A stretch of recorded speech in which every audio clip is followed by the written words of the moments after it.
year, the real estate market has been so hot that it's not uncommon for houses to go off the market in just days or even hours.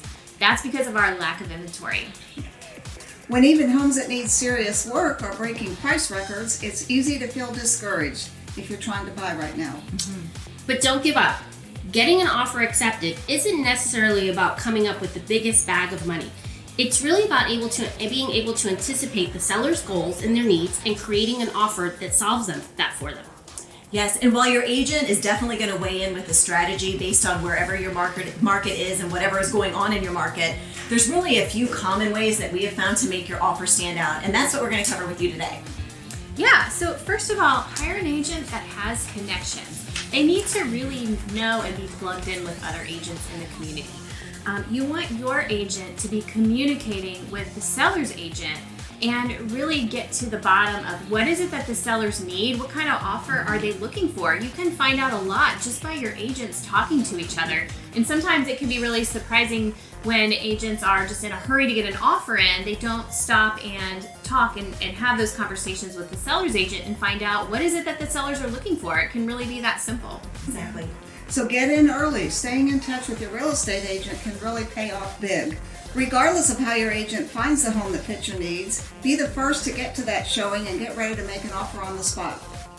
I do think that there's something to be said for that, though. Yeah. And I think a seller will notice if you're the first one, you've made that, you've been aggressive with it. So I think that's a really good thing. Be prepared to go over asking. In a seller's market, it's very rare to find a bargain. While there are scenarios where you could end up successful, under ask price homes are going to you won't win that offer. So you want to go in just a little bit over or however much over you need to go if you really love that home, if it's going to be your next home.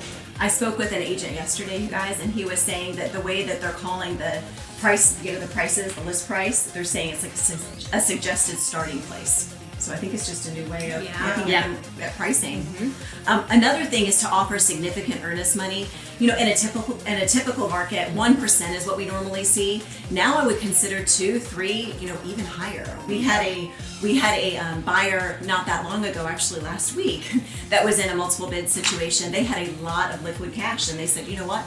Put $100,000 down. Let's see what happens. And I tell you what, that definitely got the attention. So, obviously everybody's situation is different, but considering going above the norm is important. And that money is all going to go towards the purchase price of your home. Right. So you don't lose anything. Exactly. It just shows you're committed. It just shows you're committed. Good faith money.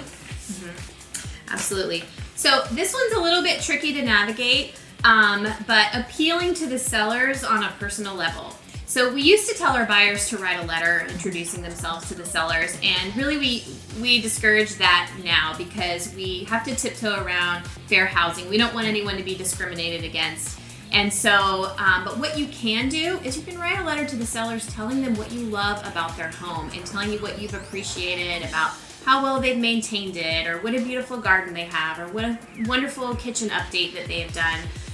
Really compliment these sellers. They're invested, they're emotionally attached to their homes sometimes.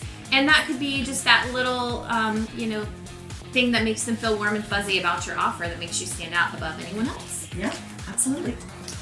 Be flexible. I think this is a big one. So being able to be flexible with the entire process is great, but one of the key ways you can be flexible is with closing date. So you may just get a little edge over because you have to remember too, those people, the sellers, they're usually purchasing something else, or there is a reason that they're moving, and so those things are usually tied to school or a new job or purchasing of a new home, new construction. So the ability to work with them on that date, really, again, it's not about just bringing the biggest bag of cash. It's about making the whole offer something that's very attractive, and being flexible with that date could make the world a difference. And sometimes it's not just pushing out a really long closing, it's closing right away and allowing them to stay and lease back. So all different scenarios. Nix the contingencies when it makes sense to do so. Common contingencies are the appraisal contingency, the finance contingency, which would be your loan contingency. Making an offer contingent on something might put you down a little bit further in the offer process. The less contingencies you have, the better. Discuss this with your agent on what to do with these. Exactly. And then another thing we're seeing a lot of is our escalation clauses. And what that is it means that you're going to increase your offer above the highest priced offer by a certain amount. And again, that can be a way to sort of edge out, to edge out another bid.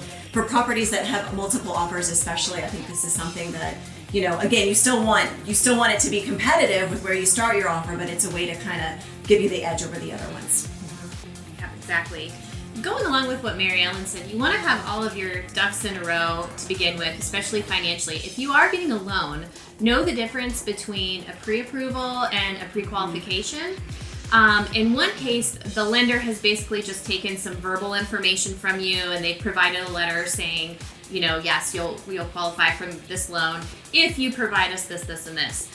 You can go a step further and you can go ahead and get fully approved without finding a house first, so that you can go to the seller and say, look, I've already been through underwriting, I've already been approved, now I just need a house to attach with this and we're good to go. And that will allow you to remove some of those contingencies. You won't have to have a financing contingency if you already know that you're good for the loan. So that's just one way, but you're gonna have to do that up front before you put your offer in. And so you've got to be a little bit prepared and have those ducks in a row, like we were saying, before you even go out looking.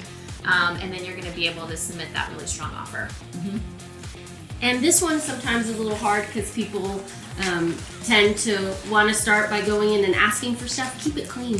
Don't ask for anything.